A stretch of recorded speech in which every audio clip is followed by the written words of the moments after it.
बाल्यावस्था एवं बाल विकास प्रथम वर्ष का प्रश्न पत्र क्रमांक 1 जिसकी इकाई 4 कुल 15 अंकों की आती है। क्या आपको पता है कि ये 15 अंक कैसे हासिल करने हैं? अगर हासिल करना चाहते हो तो वीडियो आगे देखो। हेलो स्टूडेंट्स, मेरा नाम है अभिषेक वर्मा और आप देख रहे हैं स्टडी क्लास। स्टूडेंट्स, आज के इस वीडियो लेक्चर में हम बात करने वाले हैं प्रश्न पत्र क्रमांक 1। जी हां, प्रथम वर्ष प्रश्न पत्र क्रमांक 1 बाल्यावस्था बाल विकास का इकाई 4 आज आपके लिए सामने लेकर आए हैं। ये इकाई 4 जिसमें हम बात करेंगे इसके अंक विभाजन की, इसके लघुत्तरीय, वस्तुनिष्ठ, अति लघुत्तरीय, दीर्घोत्तरीय, अति दीर्घोत्तरीय सभी प्रकार के प्रश्नों की, साथ ही साथ उन प्रश्नों का उत्तर कैसे लिखना है ये भी देखेंगे। और परीक्षा में कौन से सबसे इंपॉर्टेंट क्वेश्चन है जो आ सकते हैं वो भी हम देखेंगे, उनका उत्तर कैसे लिखना है ये भी समझेंगे। तो वीडियो के एंड तक बने रहना, वीडियो मिस नहीं करना है। साथ ही साथ अगर आप दूसरे सब्जेक्ट के वीडियो लेक्चर्स देखना चाहते हो तो हमारे चैनल पे प्लेलिस्ट बनी है, प्लेलिस्ट चेक करो, वहां पे आपको सभी सब्जेक्ट के वीडियो मिल जाएंगी। जी हां, आपको सभी सब्जेक्ट की वीडियो मिल जाएंगी जहां पर आप हमारे सभी सब्जेक्ट को वीडियो लेक्चर देख सकते हैं। और तो और अगर आप नोट चाहते हो तो आप दिए गए नंबर पे संपर्क करके सारे नोट्स भी प्राप्त कर सकते हो। स्टूडेंट्स, आप हमें अन्य सोशल मीडिया पे फॉलो कर सकते हो, वीडियो के डिस्क्रिप्शन में लिंक मिलेगी। तो चलिए बिना किसी देरी के मैं शुरू करता हूं और बताता हूं इकाई 4 जिसका नाम है समाजीकरण का संदर्भ, इसका अंक विभाजन क्या है। तो इसका अंक विभाजन सुन लो ध्यान से। इसका अंक विभाजन, इस इकाई 4 पर अंक आवंटित है 15। कितने अंक? पूरे 15 अंक मिलते हैं भाई। 15 मार्क्स मिलते हैं इस एक इकाई पर, जिसमें से 1 नंबर का 3 प्रश्न आता है। 3 प्रश्न आता है 1 नंबर का, 2 मार्क्स के 1 प्रश्न, साथ ही साथ 3 मार्क्स का 1 प्रश्न और 4 नंबर का भी 1 प्रश्न। तो यहां देखोगे 2 मार्क्स का 1, 3 मार्क्स का 1, 4 मार्क्स का 1 और 3 ऑब्जेक्टिव भी, वस्तुनिष्ठ भी आते हैं। तो यहां से आपको ढेर सारे नंबर मिल सकते हैं। 15 अंक हासिल कर लोगे मतलब पास हो जाओगे। तो इस एक वीडियो को देखना है, 15 मिनट की एक वीडियो देखिए, अंत तक बने रहिए और पास, आपका ये विषय पास हो जाएगा। जी हाँ, तो वीडियो मिस मत कीजिए, एंड तक देखिए। तो चलिए बिना किसी देरी के शुरू करते हैं। लेकिन शुरू करने से पहले छोटी सी रिक्वेस्ट कि अगर आप मेरे चैनल पर नए हो, अगर मेरी वीडियो आपको पसंद आती है, आपको मेरी मेहनत थोड़ी सी भी पसंद लगती है, अच्छी लगती है, तो चैनल को सब्सक्राइब जरूर कीजिए। साथ ही साथ बेल नोटिफिकेशन को ऑल पर रखिए ताकि जब भी कोई नई वीडियो लाऊं तो फट से आप तक वो वीडियो पहुंच जाए सबसे पहले। और अगर आप सब्सक्राइबर ज्वाइन करते हैं, ज्वाइन के बटन करते हैं, हमारे चैनल को ज्वाइन करते हैं, तो आपको एक्स्ट्रा बेनिफिट्स भी मिलेंगे, सुपर स्टूडेंट भी बन सकते हैं आप। तो चलिए स्टूडेंट, बिना किसी देरी के शुरू करते हैं और देखते हैं बाल्यावस्था बाल विकास के वस्तुनिष्ठ प्रश्न इकाई 4 के। तो देखिए पहला डायरेक्ट शुरू करता हूं, ध्यान से देखना और सुनना। बालक का शब्दों को खींचकर बोलना किस प्रकार का वाणी दोष है? बालक जब शब्द को खींचकर बोलता है, जैसे कि ऐसा खींचकर बोलता है लंबा, तो कौन सा वाणी दोष है? हकलाहट। इसको क्या कहते हैं? हकलाहट कहते हैं। दूसरा, बाल्यावस्था में कौन से संवेग सर्वाधिक प्रभावशाली होते हैं? यानी बाल्यावस्था में, बचपन में कौन सा संवेग, भावना, यानी कौन सी फीलिंग हमारे अंदर ज्यादा प्रभावशाली होती है? तो वो होती है भाई दुख सुख। बाल्यावस्था में, बचपन में दुख सुख बहुत जल्दी, यानी बहुत जल्दी दुख होता है, बहुत जल्दी सुख भी मिलता है। यानी कि बहुत जल्दी हंसने लगते हैं, बहुत जल्दी रोने भी लग जाते हैं। तो दुख सुख वाली फीलिंग बहुत ज्यादा होती है बाल्यावस्था में। ठीक है। अगला, बालक का शारीरिक विकास किस पर प्रमुख रूप से आधारित है? उत्तम स्वास्थ्य पर। जी हाँ, बालक का जो शारीरिक विकास है, शरीर का विकास तभी होगा जब बच्चे को कोई बीमारी ना हो, उसका स्वास्थ्य अच्छा हो। जिन बच्चों को स्वास्थ्य बार बार खराब होता है, बार बार बीमार पड़ते हैं, डॉक्टर के पास जाते हैं, उनकी बॉडी की ग्रोथ कम होती है, आपने देखा होगा। तो ध्यान रखिए, बालक का शारीरिक विकास किस पर प्रमुख रूप से आधारित है? उत्तम स्वास्थ्य पर आधारित है। अगला देखिए, शिक्षक का अच्छा व्यक्तित्व किसमें सहायक होता है? सामाजिकरण में सहायक होता है। जी हाँ, शिक्षक का अच्छा व्यक्तित्व सामाजिकरण में सहायक होता है, हेल्पफुल होता है। क्योंकि भाई अच्छा शिक्षक पूरे समाज को अच्छा बना देगा, क्योंकि पूरे समाज को पढ़ाता कौन है? वो शिक्षक ही तो पढ़ाता है। तो शिक्षक अच्छा तो पूरा समाज अच्छा। तो समाज के अच्छा बनाने में किसका है रोल? भाई शिक्षक का। शिक्षक का अच्छा व्यक्तित्व सामाजिकरण में सहायक होता है। अगला, भाई सामाजिक गतिशीलता का घटक क्या है? शिक्षा। सामाजिक गतिशीलता, समाज को एकदम आगे ले जाना है, देश को आगे बढ़ाना है, तो सबसे इंपॉर्टेंट क्या है? शिक्षा, एजुकेशन। जी हाँ, जो शिक्षा जो है वो सबसे अच्छा घटक है समाज का। सामाजिक गतिशीलता का घटक शिक्षा है। अगला, विकासात्मक संवेग सिद्धांत किसने दिया? भाई विकासात्मक संवेग सिद्धांत देने वाला व्यक्ति कौन है? तो के एम ब्रिजेस। कौन है? के एम ब्रिजेस। याद रखिएगा, ये पूरा सही से लिखना पड़ेगा। ब्रिजेस कैसे लिखते हैं, वरना रॉन्ग मिल जाएगा। तो वस्तुनिष्ठ में या तो 0 मिलता है या तो 1 मिलता है, आधा नहीं मिलता है, याद रखिए। इसलिए वस्तुनिष्ठ याद कीजिए तो पूरा याद कीजिए अच्छे से, स्पेलिंग सही। के एम ब्रिजेस। विकास संवेग सिद्धांत किसने बनाया? के एम ब्रिजेस ने। अगला देखिए, कौशलों को सीखने में पहली अवस्था क्या है? अनुकरण। कोई भी कौशल, कोई भी गुण, कोई भी स्किल आप सीखना चाहते हैं तो आपको अनुकरण करना पड़ेगा। अनुकरण मतलब फॉलो करना। उदाहरण के तौर पर किसी गणित के शिक्षक ने गणित का एक सवाल बनाया, तो जिस विधि से सर ने बनाया, छात्र भी उसी विधि से बनाते हैं सबसे पहले। क्यों? उसका अनुकरण करते हैं, फॉलो करते हैं, क्योंकि आसान होता है। तो सीखने की सबसे पहली विधि अनुकरण है। उसके बाद अपने हिसाब से डेवलपमेंट करते हैं, पर पहले अनुकरण हुआ। ठीक। अगला देखिए, शिशु के व्यवहार का आधार क्या होता है? संवेग होता है। शिशु के व्यवहार का आधार संवेग है। संवेग मतलब भावना। शिशु जो भी व्यवहार करता है वो भावनात्मक रूप से करता है, वो इमोशनल होता है, उसके अंदर कोई छल कपट नहीं होता है ना। तो शिशु के व्यवहार का आधार संवेग होता है। अगला देखिए, झूला घर का प्रमुख उद्देश्य क्या है? जो झूला घर बनाए जाते हैं छोटे बच्चों के लिए, शिशुओं के झूला घर, तो वो झूला घर क्या है? आपने देखा होगा कि जो काम पर माए जाती हैं वो अपने साथ वो साल, 1.5 साल, 2 महीने के, 2 साल के बच्चे को लेकर जाते हैं, तो वो काम करेंगे, बच्चा संभालेंगे, तो उनके बच्चों के लिए अलग से झूला घर बनाया जाता है। उस झूला घर में बच्चे रहते हैं, ठीक है। तो उस झूला घर को क्यों बनाते हैं? ताकि शिशु का मनोरंजन हो जाए, वो रोए ना, है ना, उसका ध्यान बटा रहे, साथ ही साथ उसका सर्वांगीण विकास हो जाए। खेल खेल में उसको कुछ सिखा भी देते हैं, ठीक। तो शिशु के मनोरंजन एवं सर्वांगीण विकास के लिए झूला घर बनाया जाता है। अगला देखिए भाई, बालक के समाजीकरण में सबसे ज्यादा महत्वपूर्ण कारक कौन सा है? बालक समाज में रहना सीखे, बालक सामाजिक प्राणी बने, तो इसके लिए सबसे महत्वपूर्ण क्या है? परिवार। क्योंकि भाई स्कूल में तो जाता है वो 2.5-3 साल बाद, स्कूल में व्यवहार वो 3 साल बाद सीखता है, लेकिन वो व्यवहार उसको सबसे पहले कहां से सीखने मिलेगा? अपने परिवार से। परिवार में देखेगा कि लड़ाई झगड़ा हो रहा है, परिवार में हर कोई एक दूसरे को मार पीट रहा है, गाली गलौज हो रहा है, झगड़े हो रहे हैं, तो वो भी उसी प्रवृत्ति का बनेगा। लेकिन वो देखेगा परिवार में महिलाओं की इज्जत होती है, माता पिता सबको समान रूप से देखा जाता है, परिवार में सब मिलजुल कर रहते हैं, तो बालक भी, छात्र भी आगे चल के वैसा ही बनेगा। तो शिशु के समाजीकरण में सबसे भाई महत्वपूर्ण कारक कौन सा है? तो परिवार है। तो ये हो गए सारे वस्तुनिष्ठ प्रश्न। एक बार फिर से ऑब्जेक्टिव रिवाइज करते हैं। बालक का शब्दों को खींचकर बोलना किस प्रकार का ध्वनि दोष है? हकलाहट का। जी हाँ, कौन सा? हकलाहट। दूसरा, बाल्यावस्था में कौन से संवेग सर्वाधिक प्रभावशाली होते? दुख सुख। दुख सुख सबसे प्रभावशाली होते। तीसरा देखते हैं, बालक का शारीरिक विकास जो है किस पर प्रमुख रूप से आधारित है? तो उत्तम स्वास्थ्य पर। बालक का विकास उत्तम स्वास्थ्य पर प्रमुख रूप से आधारित है। भाई अगर स्वास्थ्य अच्छा नहीं तो ग्रोथ नहीं होगी, शरीर नहीं बढ़ेगा। शिक्षा का अच्छा व्यक्ति तो सामाजिकरण में सहायक होता है। सामाजिक गतिशीलता घटक शिक्षा है। विकासात्मक संवेग सिद्धांत के एम ब्रिजेस ने दिया।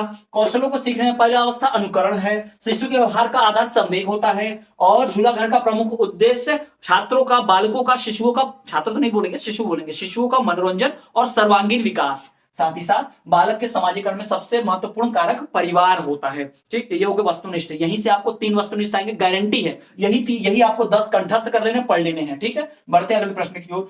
बालक का हो गया समाजीकरण। अब देखते हैं प्रश्न क्रमांक 11वां कि दबंगता क्या है? दबंगता यानी कि दबंग होना। आपने देखा होगा दबंगता, है ना, दबंग पिक्चर भी देखी होगी। तो दबंग का मतलब वो होता है जो दूसरे को डरा धमका कर रखे, उसको दबंग कहते हैं, है ना। तो क्या होता है दबंगता? देखिए, बड़ा व शक्तिशाली बालक छोटे व कमजोरों पर धौंस जमाता है। आपने देखा होगा स्कूल में हमेशा क्या होता है, एक क्लास में एक ऐसा बच्चा होगा जो बिगड़ैल होगा या थोड़ा सा ताकतवर होगा, हाइट ज्यादा होगी, थोड़ा सा मोटा होगा, तो वो क्या करता है? दूसरों को डरा धमका के रखता है ना, गुंडे टाइप रहता है, टपुरी जैसा रहता है, तो वो दूसरों को डराता धमकाता है, परेशान करता है, बुली करता है। जी हाँ, तो दबंगता को अंग्रेजी में बुली कहते हैं, बुलिंग कहते हैं, ठीक है। तो बड़ा व शक्तिशाली बालक छोटे व कमजोरों पर धौंस जमाता है, इसे ही बुलिंग कहते हैं। इसमें शरारत का स्वभाव निहित रहता है, जी हाँ, इसमें शरारत का व्यवहार शामिल होता है। तो ये हो गया दबंगता। अगला प्रश्न, पुरस्कार के प्रकार लिखिए। अच्छा कार्य करने में पुरस्कार मिलते हैं, तो पुरस्कार के प्रकार किन किन क्षेत्रों में किन किन को पुरस्कार मिलते हैं? नागरिक पुरस्कार, अच्छा काम करेगा जो समाज सेवा करेगा तो नागरिक पुरस्कार। जो सेना में अच्छा काम करेगा सैन्य पुरस्कार। जो चिकित्सा यानी डॉक्टर में अच्छा फील्ड करेगा तो भाई चिकित्सा पुरस्कार।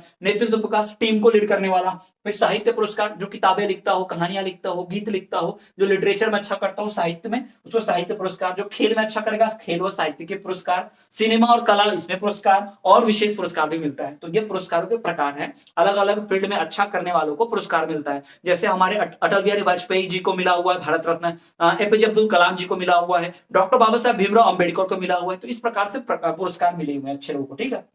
अगला, खेल की परिभाषा दीजिए। खेल क्या होता है? खेल वो क्रिया है जिसको करके भाई आनंद आता है। मतलब खेलो, चाहे हार लो चाहे जीत लो, लेकिन मजा आता है। तो खेल वह क्रिया है जिसे आनंद प्राप्ति के लिए किया जाता है। परिणाम की चिंता नहीं होती, हारो जीतो, लेकिन खेलने में मजा तो आता है। आप देखो क्रिकेट खेलते हैं, वॉलीबॉल खेलते हैं, आपको पता है जब खेलने जाओगे तो पक्का या तो जीतोगे या तो हारोगे, कंफर्म होता है। दूसरा तो हारता ही एक जीतता है। तो भाई हारने वाले को भी मजा आता है खेलने में, भले ही हार जाए लेकिन मजा जरूर आता है। जी हाँ, और खेल तो बहुत महत्वपूर्ण होते हैं भाई। क्यों? क्योंकि आज के समय में खुद को अगर स्वस्थ रखना है तो खेल खेलना होता है। मैं स्वयं भी इतना बड़ा होगा लेकिन फिर भी आज भी अपने मोहल्ले में, अपने गांव में खेल खेलता हूं। कभी कभी अपने छात्रों के साथ, अपने कोचिंग के स्कूल के छात्रों के साथ क्रिकेट खेलने, वॉलीबॉल खेलने चला जाता हूं। और तो अपने मोहल्ले में जो लोग उनके साथ भी खेल खेलता हूं। लेकिन आजकल के बच्चों को देखोगे आप तो मोबाइल में भिड़े रहते हैं, वीडियो गेम खेलते रहते हैं। तो इसका मानसिक स्वास्थ्य पर प्रभाव पड़ता है, वो चिड़चिड़े बन जाते हैं और शारीरिक रूप से स्वस्थ भी नहीं रहते हैं। ठीक। तो खेल जो है उससे हम अपने समाज का, देश का, सबका नाम रोशन कर सकते हैं, पैसा कमा सकते हैं, करियर बना सकते हैं, जी हाँ, और अपना स्वास्थ्य तो ठीक रख ही सकते हैं। तो ये होगा खेल के बारे में। तो ये सबसे महत्वपूर्ण 13 प्रश्न उत्तर, यहां से ही आपको आएगा सब कुछ।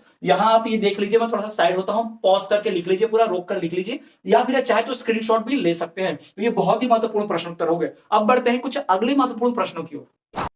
तो चलिए स्टूडेंट, स्टार्ट करते हैं हमारे कुछ अन्य महत्वपूर्ण प्रश्नों को समझना, उनके उत्तर कैसे लिखने हैं। लेकिन स्टार्ट करने से पहले मेरी छोटी सी रिक्वेस्ट कि अभी तक की वीडियो आपको पसंद आई है, अच्छी लगी मेरी मेहनत, तो वीडियो को लाइक करके चैनल को सब्सक्राइब जरूर कीजिए। साथ ही साथ कमेंट कीजिए आप वीडियो कहां से देख रहे हैं, आपको वीडियो कैसे लगी ये भी कमेंट कीजिए। नए सब्जेक्ट की कौन सी वीडियो लाऊं ये भी कमेंट कर दीजिए। बेल नोटिफिकेशन को ऑल पर रखिए, चैनल पे प्लेलिस्ट चेक कीजिए, आपको सारा सब्जेक्ट का वीडियो लेक्चर मिल जाएगा। तो बात करें अगले महत्वपूर्ण प्रश्न की, तो वो है पारिवारिक संबंधों के निर्धारक तत्वों का वर्णन कीजिए। जी हाँ, पारिवारिक संबंध के निर्धारक तत्व, परिवार में संबंध कैसा रहेगा, अच्छा बुरा, आपसी, है ना, दुश्मनी, प्यार मोहब्बत कैसा रहेगा, उसका वर्णन करना, मतलब परिवार में जो संबंध है। ठीक है, तो पहला अस्वीकरण। अगर परिवार में अच्छा व्यवहार, अच्छा माहौल होगा तो बालक जो है हर चीज को स्वीकार करेगा। लेकिन अगर अच्छा माहौल नहीं रहेगा, बालक को स्वीकार नहीं किया जाएगा, माँ बाप उसको ऐसे ही छोड़ देंगे, अपने काम में लगे रहेंगे, रोने धोने छोड़ देंगे, उसकी जरूरतों को पूरा नहीं करेंगे, उसकी मांग नहीं मानेंगे, तो बालक अस्वीकरण बन जाएगा। बालक जो है अलग तरीके से व्यवहार करेगा, बालक जो है वह माता पिता को अस्वीकार करने लग जाएगा और बालक और माता पिता के बीच दूरी बन जाएगी।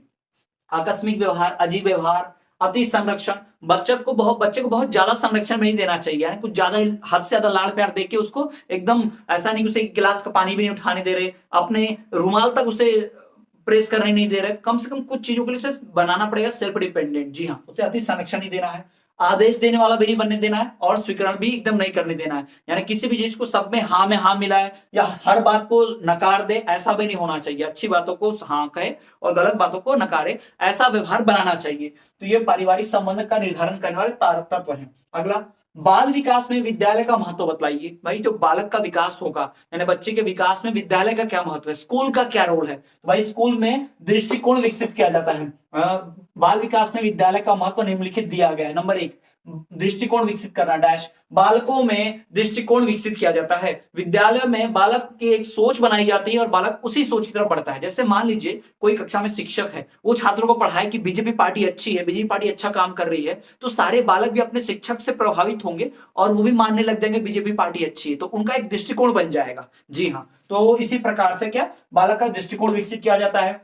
आदर्शों का प्रसार, यानी अच्छी चीजों का, जो आदर्श चीजें होती है, आइडियल चीजें, कि झूठ ना बोलना, बड़ों की रिस्पेक्ट करना, नारी का सम्मान करना, इनका प्रचार प्रसार किया जाता है, सिखाया जाता है बच्चों को। बालक का खुद का विकास किया जाता है, उसके स्किल डेवलप किए जाते हैं। मान लो किसी में कक्षा में किसी को पेंटिंग बड़ी अच्छी आती है, तो टीचर तारीफ करता है, आपको बहुत अच्छी पेंटिंग आती है, आपको पेंटर बनना चाहिए, है ना। तो बच्चों का भी विकास, शिक्षा का उत्तम स्थान, भाई पढ़ाई के लिए सबसे अच्छा स्थान तो स्कूल ही हो सकता है। और एकता विकास, सारे एक साथ मिलकर पढ़ते हैं, टीम वाला वर्क होता है, प्रोजेक्ट बनाना, गेम खेलना, तो ये सब एकता का विकास भी होता है। अगला प्रश्न, सहयोग के कारण लिखिए। भाई हमें क्यों सहयोग करना चाहिए, एक दूसरे की हेल्प क्यों करना चाहिए समाज में, उसे कारण। तो पहला सामाजिक कारण, दूसरा मनोवैज्ञानिक कारण।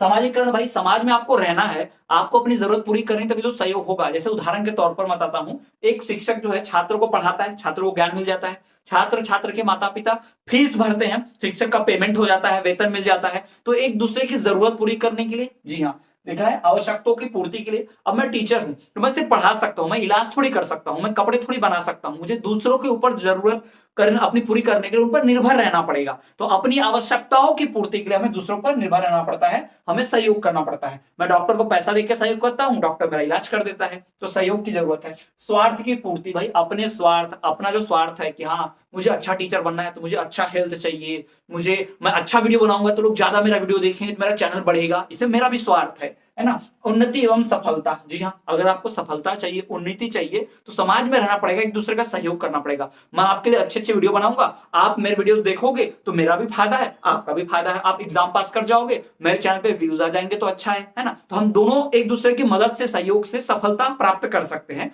पर उसके लिए हमें एक दूसरे का सहयोग करना पड़ेगा, इसलिए सहयोग जरूरी है।